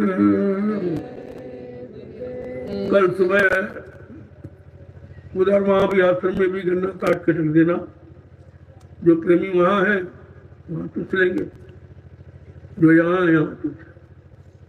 जब जाना तो बच्चों के लिए भी लिए जाना, ये दवा है, गन्ना समझ के नहीं, दवा समझ के इसको प्रयोग करना। देखिए बीमारियां कैसी भागती है तुम्हारे शरीर से अंदर, ये सर्व रोग निवारण है गन्ना। अब ले लेना उसको और दूसरा, और जो तुम्हारी श्रद्धा हो अपना दे देना, फ्री मत लेना, फ्री दवा काम नहीं करती। कुछ ना कुछ दे दोगे तो वो यही लग जाएगा, वो भी तुम्हारे काम आएगा। अरे भाई जमीन ली जाएगी तो आपकी की तो काम आएगी, आपके लिए ली जा रही है, कोई मैं अपने ले रहा हूँ, मुझे कुछ नहीं जरूरत। हमको सिर्फ आपकी व्यवस्था व्यवस्थित करने की जरूरत है, और गुरु के आदेश का पालन करना। जो आदेश उनका होता है, जो हुक्म देते हैं, मैं उसी का पालन करता हूँ, और आपसे भी पालन करने कराने की प्रार्थना करता हूँ कि आप भी कर लीजिए, आपका भी काम हो जाए। मैं कभी अपने के लिए कुछ नहीं कहता, ना अपने को कुछ कहता हूँ, न कहता हूँ मैं गुरु हूँ, न कोई संत हूँ, न कोई महात्मा, कुछ नहीं। आप लोगों जैसा एक साधारण इंसान, बहुत साधारण, बहुत छोटा, तो सबको प्रणाम करता हूँ, सबसे छोटा। ये हमारी पहचान है, हमारी पहचान को देखिए, आपको कोई प्रणाम नहीं करेगा, जब आता हूँ तब करता हूँ, जाता हूँ तब करता हूँ, जहाँ मिलता वहां हाथ जोड़ के खड़ा हो जाता हूँ। इससे छोटा और कौन हो सकता? यहाँ बनने बनाने की कोई बात नहीं। पर कोई अपनी तरफ से कुछ कह रहा, वो उसका भाव है, लेकिन यहाँ कभी नहीं। आज 12 बरस पूरे हो गए इस मन से संदेश देते थे। मैंने अपने मुख से कभी नहीं कहा होगा अपने लिए कुछ, न तो कहता हूँ, जो कहता हूँ समाज के लिए कहता हूँ, देश के लिए कहता हूँ। समाज की, देश की अच्छी और सच्ची सुव्यवस्थित व्यवस्था की बात करता हूँ, और मैं कुछ कहते ही नहीं। हमें किसी की निंदा आलोचना से क्या लेना देना। हाँ, सच्चाई को जरूर कह देता हूँ, और जिनमें बुराई है वो सच्चाई को निंदा मान लेते कि बाबा जी हमारी निंदा करते। हमने कभी कुछ नहीं कहा कि हम क्यों कहें। तुम जो कर रहे हो, तुम्हारी चर्चा तो सभी कर रहे हैं, सब जान गए, कौन नहीं जानता। तो हमको दोहराने की क्या जरूरत। अरे हम भगवान प्रभु की चर्चा करते कि तुम्हारी करते? तुम्हारी चर्चा करने से हमें क्या मिले? कौन देश समाज का सुधार हो जाए? मैं प्रभु परमात्मा के नाम की चर्चा करता हूँ, और मैं कुछ नहीं करता। सीधी साधी मोटी बात है। अब कल आप समय से संदेश सुनिए और सत्संग का आनंद लीजिए। मतलब यानी ये 5 दिन का मौका आपको जीवन में मिल गया है, फिर ये कहीं मिलेगा नहीं। और अभी तो प्रेमी बहुत भारी बात आ गया, इसलिए मैं धीरे धीरे संदेश शुरू करूंगा, सबको मिल जाए, सब सुन ले। अब कुछ लोग बेचारे समय नहीं, कुछ देर से आ रहे हैं, तो मैंने इसलिए 5 दिन का रख दिया। कोई 1 दिन रहेगा, कोई 2 दिन, कोई 3 दिन, कोई आखिरी दिन। मतलब यानी छुट्टी वुट्टी नहीं है, कोई मिल पाई तो 1 दिन के लिए आएगा और पूजा करके चला जाएगा। ये पूजा का प्रसाद, ये दो महापुरुषों की दया का प्रसाद है। 2 महापुरुषों की दया का प्रसाद है ये सबसे बड़ा कार्यक्रम है। इसमें 2 महापुरुषों की दया मिलेगी आपको। ले जाओ, साल भर आप सुरक्षित रहो। प्रसाद भी आपको, वो पूजा कर तैयार हो रहा है, कल परसों तैयार हो जाएगा। 9 तारीख की रात्रि 12 बज के कुछ मिनट पर निज धाम जाने का समय उस महापुरुष का है, जिसने ये नाम की दौलत, नाम का भंडार बहुत लुटा दिया, बहुत बड़ा। और कहा मेरा खुद नहीं लुटाया, और कहा मेरा ये भंडार जीवों के लिए लुटा देना मुफ्त, ये नामदान मुफ्त। और आपको मुफ्त मिला। 10 जुलाई 1952 से लगातार 2012 तक ये पूरे हिंदुस्तान में बांटा गया, तो लुटाया गया। 12 में होली का कार्यक्रम था, तब आपसे कहा गया कि आगे ये नामदान नहीं मिल सकेगा, ये नहीं मिल सकेगा। सुनाने वाले सुनाएंगे, लेकिन देने वाला कोई नहीं होगा जो आपको इस नामदान का लाभ दे सके। तो कितनी बड़ी बात थी, और भूल गए सब, और सब भ्रम में फंस गए बेचारे। चीजों को समझना चाहिए सारे। आप महापुरुष कभी किसी चीज को छिपाते नहीं, खोल के कहते। आगे समय आ रहा, आपको ये संदेश नहीं मिल पाएगा, यानी मिल नहीं पाएगा, यानी कोई लाभ नहीं मिलेगा। सुना तो कोई सकता है, जिसने सुना है वो सुना देगा, जिसने पढ़ा है वो पढ़ा देगा, लेकिन जिसने पाया है वो आपको मिला देगा। आपको मिलाने वाला चाहिए कि सुनाने वाला चाहिए? तो सुनाने वालों के पीछे भाग रहे, दौड़ रहे हो, वहां कुछ होने वाला है नहीं, कुछ नहीं होने। धीरे धीरे आप देखते जाइए, ये 88,000 ऋषियों की भूमि नैमिषारण एक दिन सबको बुला लेगी, कोई नहीं बाकी रहेगा, सबको आना पड़ेगा। जैसी भूमि है, मैं नहीं बुला लूंगा, भूमि बुला लेगी। इस भूमि में इतना बड़ा असर और प्रभाव है, अब तुम नहीं जान पाए तो वही तो तुमको जनाया जा रहा। तुमने जंगल बना दिया, हमने जंगल में मंगल कर दिया। देख लीजिए तुम्हारा काम और हमारा काम देखिए। भूमि आपकी है, आप नहीं बना पाए, हमने तुम्हारी भूमि का तुम्हें पैसा दिया और भूमि को भी बना दिया, दोनों काम किया, फिर भी तुम्हारी समझ में नहीं आया। कब समझोगे, कब जागोगे, कब चेतोगे? इसलिए मौका मिला है उसका लाभ ले लीजिए आप। तो कल से ये संदेश मैं सबको निमंत्रण देता हूँ, एक तरफ ऐसा नहीं है। इतने भंडारे आएंगे कि भोजन की कोई कमी नहीं, चाहे लखों और आ जाए फिर भी भोजन की कमी। आपको भोजन मिले और क्या चाहिए, और आपको आत्मा के कल्याण का रास्ता मिले, इससे बड़ा और क्या है।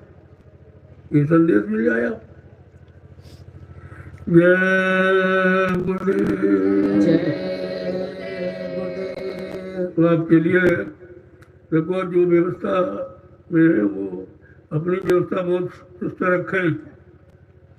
सुरक्षा बल आपका बिल्कुल चुस्त होना चाहिए।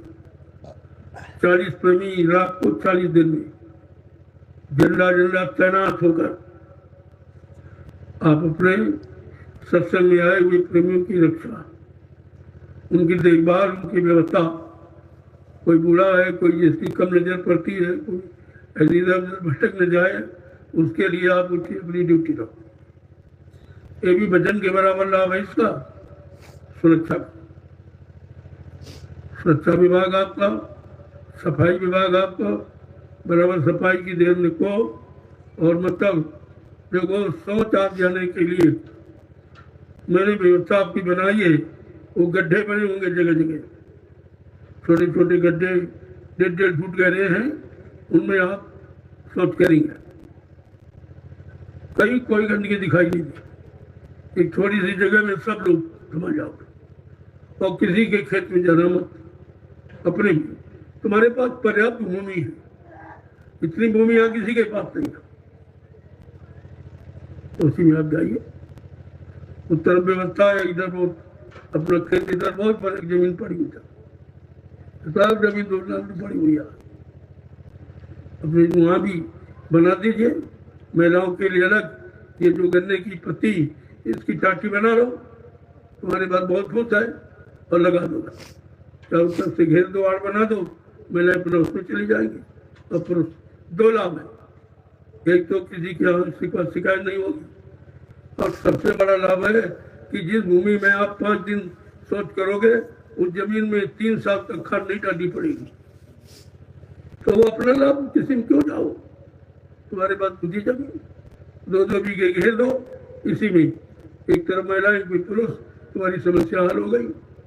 कहीं कोई किसी तरह की मतलब गंदगी नहीं होगी, बिल्कुल साफ सुथरा। हमारे पास बहुत तरीके हैं, ऐसा नहीं है सरकार तुम्हारी हार गई और कहीं व्यवस्था नहीं कर पाई, कोई व्यवस्था नहीं। जो घरों में शौचालय बन गए, वो बीमारियां और घर में घुस ली, तो घर में बीमारी पैदा हो गई। अरे भाई गंदगी घर में रखोगे तो बीमारी नहीं, और क्या होगा। तो मैं तो श्रेयाम पूछ रहा हूँ, मैं तो मन से पूछता हूँ। अरे भाई तुम चुनाव कराते हो तो किस काम के लिए चुनाव है, और कौन सा हित और भले का काम करने के लिए किनको चुन रहे हो।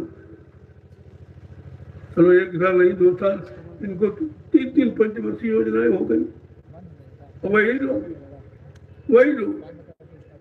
1 साल नहीं किया, 2 साल नहीं किया, 3 साल नहीं किया, और फिर उम्मीद बांधे हो, और तुम फिर भी तुम सो रहे हो, जा रहे हो। तुम्हारे अंदर कोई जागरूकता नहीं, सब जागोगे। अरे देश तुम्हारा है, समाज तुम्हारी है, परिवार तुम्हारा है, सब लोग तुम्हारे हैं, देश तुम्हारा, तो फिर आखिरकार ये करना कराना ये किसका है, ये भी तो तुम्हारा ही है। जब तक जागोगे नहीं तब तो कुछ नहीं। महात्मा सब तरफ से, इधर भी उधर भी, दोनों तरफ से आपको ज्ञान कराते और दोनों तरफ से जगाते, और दोनों लाभ आपको मिल जाए। ये मानव शरीर का भी लाभ मिल जाए और समाज परिवार का भी लाभ मिल जाए, और इसी में रहकर अपनी जीवात्मा को जगाकर परमात्मा से मिला लो, ये भी लाभ मिल जाए। वो तो दोनों लाभ आपको देने के लिए तैयार है, लेकिन तुम लेना तो सीखो। जय गुरुदेव। अब के लिए समय हो गया, कल से तैयारी करो। सुबह तुम्हारा गन्ना टूटेंगे, आपके खेत का और आपकी सेवाओं से तैयार। घर जाना तो प्रसाद, तुम्हारे खेत में मूंगफली तैयार है, प्रसाद रूम में ले लेना, घर ले जाना। इसमें व्यवस्था तुम्हारे लिए तो की गई, भंडारों में भोजन के लिए, और जो मतलब यानी बच जाएगा आप घर जाएंगे बाल बच्चों के लिए प्रसाद ले लेंगे। उनको भी तो चाहिए प्रसाद, उनका भी भला चाहिए, लाभ चाहिए, उनको भी बीमारी से मुक्त होना है, तो आप लेके चले जाएंगे। तो तुम्हारी जमीन में जो ये पैदा हुआ है कितनी मेहनत का है और एकदम शुद्ध है, बिल्कुल शुद्ध है। इसको ले जाओ तो घर तक बताओ, आपका काम होता तो चाहते सब तरफ से आपका भला हो जाए। मैं कब चाहता आपका नुकसान, लेकिन आप जब बात समझोगे नहीं, मानोगे नहीं, तो हम भी नहीं कुछ कर सकते।